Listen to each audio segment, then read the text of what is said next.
guilt falls away, and I can feel myself opening.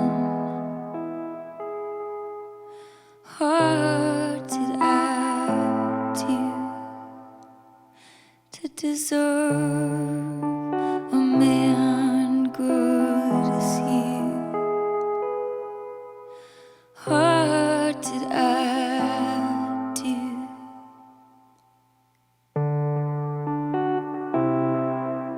To you?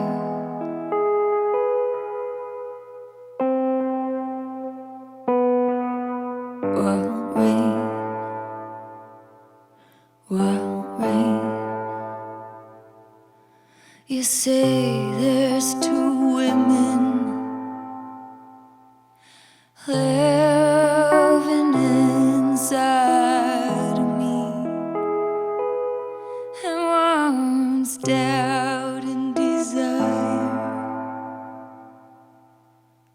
and she's our enemy.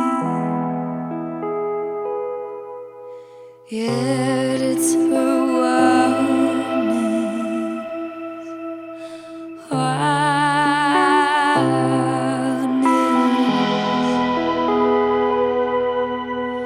that draws you in close in.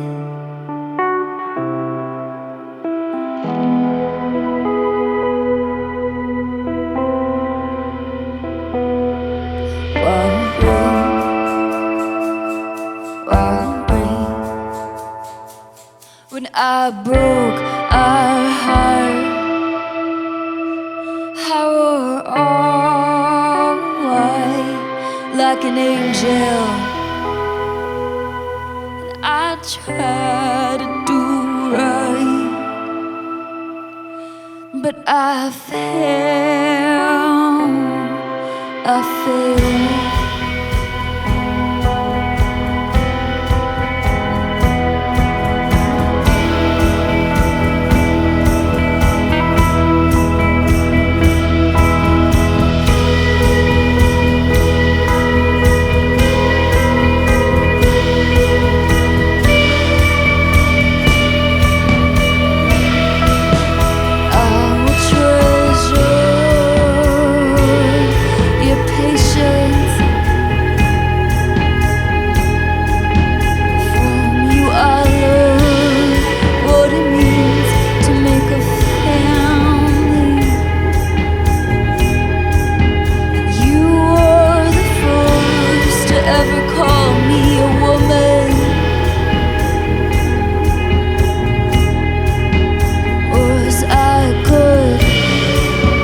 You're watching Audiotree Live with Jess Williamson.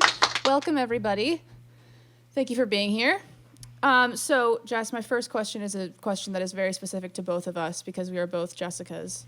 Are you a Jessica? No. You're not? Oh, common misconception. All right, no, I'm really glad we're talking about this. It's fun. All right, for so me that to talk about throws this. some of my questions out the window because I was going to be like, so were you originally a Jessica or a Jessie? Well, it's interesting because the people always assume, which maybe we could kind of, because you were telling me earlier, sometimes you get shortened to Jess. Well, at this point, I like I get called Jess by everyone I know, and that's totally fine You with like me. it? Yeah, I do like it. I used to not like it, but now I do. But I will never introduce myself as Jess. It's always Jessica, and then I just like have a social contract with people where I'm like, you'll call me Jess. So you intro as Jessica, and Yeah. then they come back with Jess? Yep. One time that happened to me at like a Starbucks. They just said Jess, and I was like, I didn't say that, but sure. Wow. Yeah. So you're born Jess. Yeah, born Jess. Wow.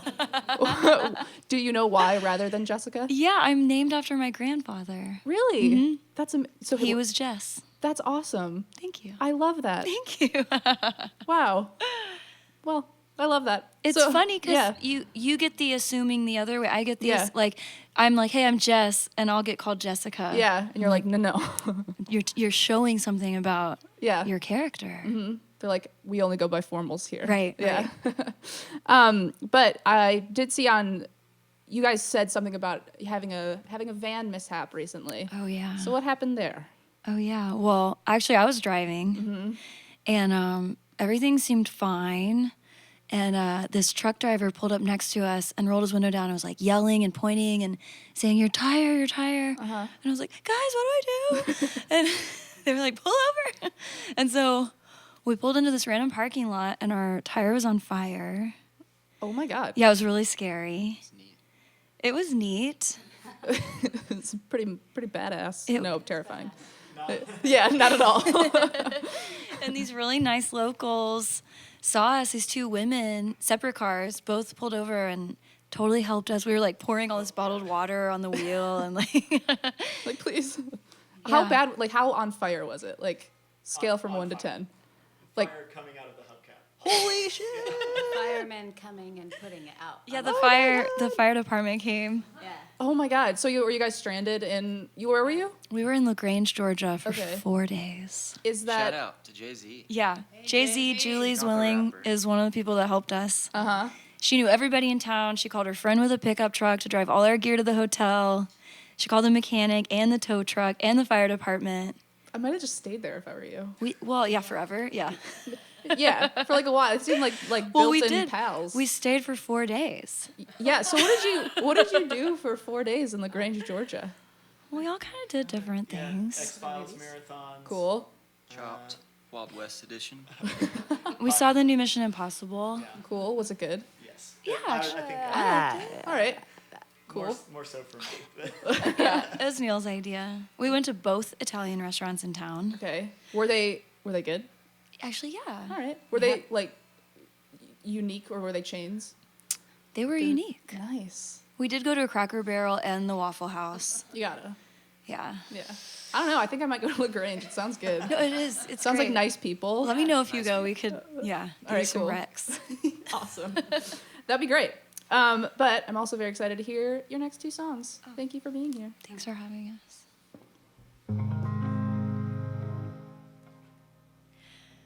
I can feel your heart, or is it mine, or is it ours? Outside, something blooms alongside us. And this love predates my name and my face and my age. Something is awakening, awakening, baby, baby,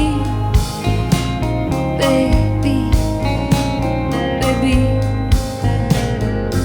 There have been signs in the cards and in the sky, in the back roads of my mind. I'm taking you. You're talking to the fire like a lover again. You're a place I've never been. Something is awakening, baby, baby, baby, baby.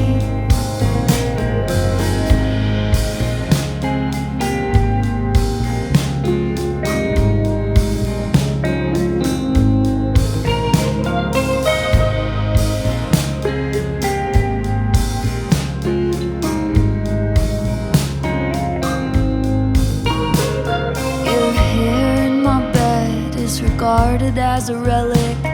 My past and my future envy me. Touch your shoulder, hear your breath in my ear. bring you that much closer. Something is awakening, baby, baby, baby, baby. Awakening, babe, awakening, babe, awakening, babe, awakening. Awakening, babe, awakening, babe, awakening, babe, awakening, baby.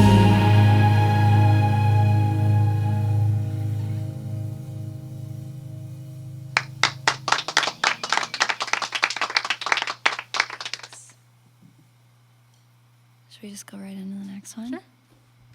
Okay. Yeah. Okay, we could talk. Cool. We could chat. Let's chat. Shane has to switch. All right. So I did want to talk about your new album, Cosmic Wink, came out in May on Mexican Summer. Well, so it feels like there's a pretty big sonic difference between your previous two full lengths and this one. So what was your mindset going into the making of Cosmic Wink? Yeah, there are a lot of reasons that's different. A big one is I'd started touring a lot more. Mm-hmm. And I was like touring a lot solo and touring, opening up for bigger bands, like louder rock bands, and seeing that they were having so much fun, like having a full band and like having multiple singers, and also seeing that like an audience could enter that room in whatever mood and like interact with, you know, a full band that's playing more uplifting music. Like, Yeah. I found a lot of times when I was playing solo and playing these like a lot of like sad songs, you're really asking a lot from a room to be like totally quiet, listen to all the words, and it's magical when that happens. Yeah. And when it doesn't happen, it can feel kind of bad. Yeah. And so, I mean, I still love that kind of music. I still write music like that. There's still some quieter songs on the album, but I wanted to have a little more fun. Yeah, absolutely. I completely understand that. Yeah, I read in an interview that you said, I thought I would always write sad songs. Yeah. When did you start writing happy songs? Well, I fell in love, and I got really inspired by this new love, like a deep love in a new way. Yeah. And I was reading a lot of inspiring writing, and yeah, that's kind of how it happened. I love that because I think it is. I've had this conversation with many people, but it's always fascinating to me how it feels easier to write sad songs and it's harder to write happy songs, and you do it very well. Thank you. Yeah, because it's hard to get it across in a way that feels genuine rather than, I don't know, something that feels sort of cheesy or something. My process changed a little too, because in the past I would wait for inspiration to come Yeah. and write a song. And so the inspiration would come when I was like bummed out. Right? Yeah. And then with this album, when I started writing it, I made it a daily practice. Every morning I'm just writing, even if I didn't think I had anything. Yeah. And it was a really cool way to work because, yeah. Yeah, because it's like even if something doesn't come, you know that you're working towards something Yeah. coming. Yeah, I love that. Thank you. Yeah, so I'm excited to hear your next song. This one's called I See the White. Awesome.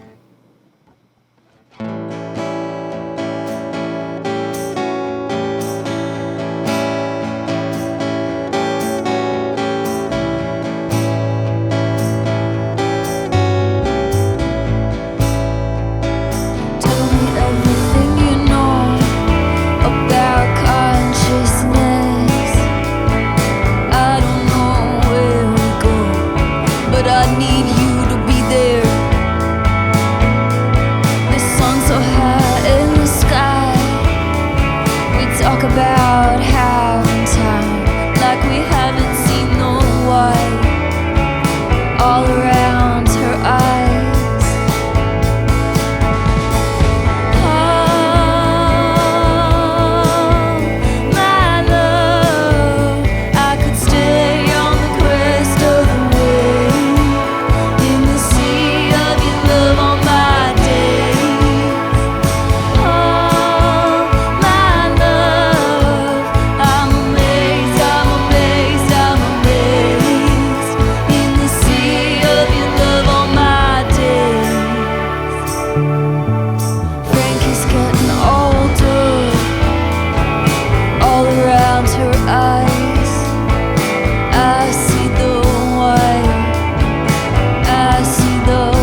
Audiotree Live with Jess Williamson. So before we go into that last track, and I'm saying it's going to be a quick question, but it's a huge topic. That song talks about, and a lot of your album talks a lot about like spirituality and consciousness, and I think there are astrological influences as well. How did you get into that? Is my question. Well, okay, astrology. How did I get into astrology? Actually, I was in college, and this girl, I was at a party, I was talking to this girl, and she was talking about astrology, and I was like, oh, please, this is so stupid. Like, I totally wrote it off, but then she started telling me about my own sign. Yeah. And I was like, wait, everything you're saying is true. And then she recommended this book to me, and I kind of forgot about it. And then that summer, I was living in New York City for a summer, and I had like a sublet in this bedroom, and they had the book. And so I spent, yeah, it's a sign, exactly. Exactly. And so I basically, that whole summer, like in between like partying with my fake ID, like read that whole astrology book. Really intense schedule. Right. Yeah, like being an intern Yeah. is, just, for me, it was just like an excuse to like hang out and be Yeah. in New York City for summer and Yeah. get college credit and Get really into astrology. get really into astrology, yeah. I recently found out about everything else that isn't like, what is it, your sun sign, the Oh, one yeah. that you were born. Okay, I found out about everything else. What's your sign? I'm a Pisces. What's your moon? I don't know. I have an app. We can. Okay, we'll figure yeah. it out. But like, I didn't know that all existed. So I, again, was like writing it off and everything. And I'm still not completely convinced, I guess. But like, I do have CoStar. That's cool. Oh. Do you have CoStar? No. I forgot about that Yeah. app. That's a cool app. Yeah, it tells you every day. I get a notification that tells me what my strengths and weaknesses are. And I'm like, Really? you're not wrong. Oh my God. Yeah. Yeah, you really have to look at the whole chart. Yeah. That's the big thing. Yeah. And then when there's like all this other stuff, like what house and I don't know. Yeah, I know. I don't really know about houses yet. I'm not that advanced. I feel like you'll get there. Maybe next summer. Yeah. Awesome. Well, thank you for being here, everyone. It's been lovely. I've loved it. I'm excited to hear your last song. Thank you.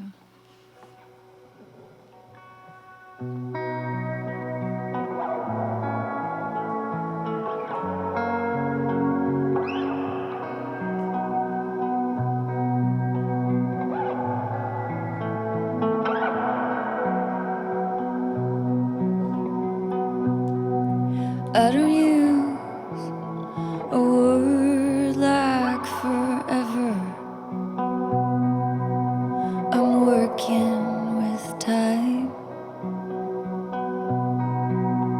If I'm lucky, I'll grow old. If I'm blessed, have a daughter. If I'm wise, she'll have a heart and eyes like yours.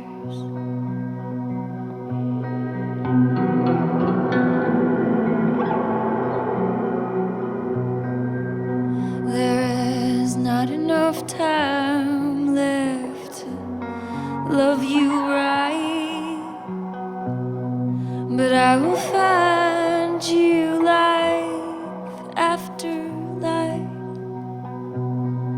Surely I've loved you many times before.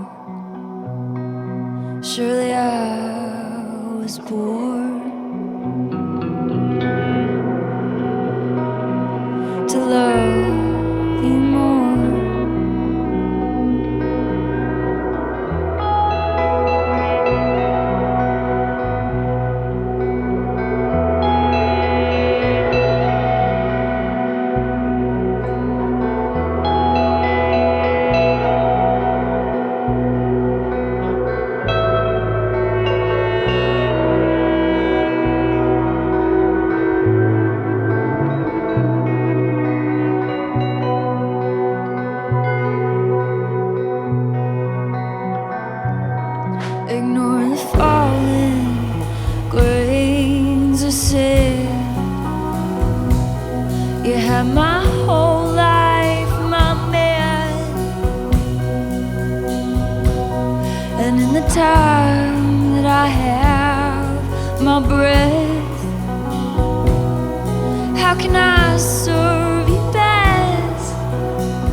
to know a love like this.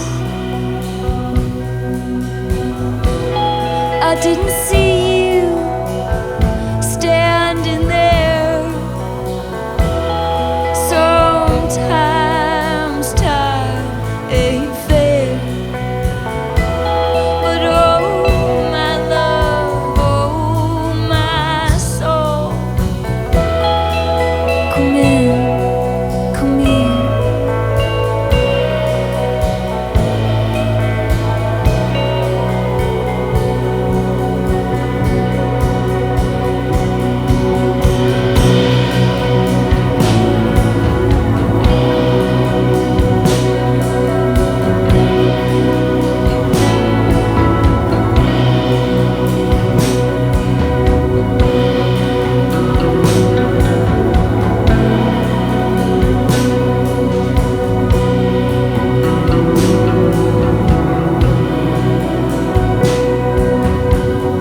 Yeah, I don't use a word like forever.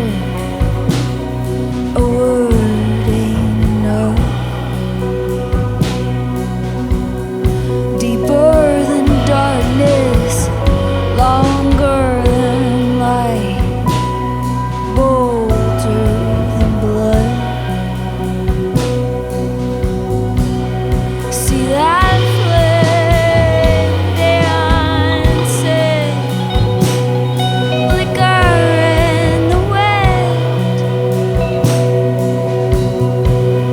Does she know another fire somewhere also burns and dims?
Jess Williamson on Audiotree Live. That was beautiful. I lost myself in there. But if you're in Chicago, please go see them tonight or tomorrow night at Empty Bottle, and please get Cosmic Wink out now on Mexican Summer. Thank you guys so much for being here. Thank you. Thank you to the camera and lighting crew for making it happen, and thank you to the sound engineers and Keelan and Ellie for hooking it up, and we'll see you next time. Thanks. All right, so you guys want to do it for real now?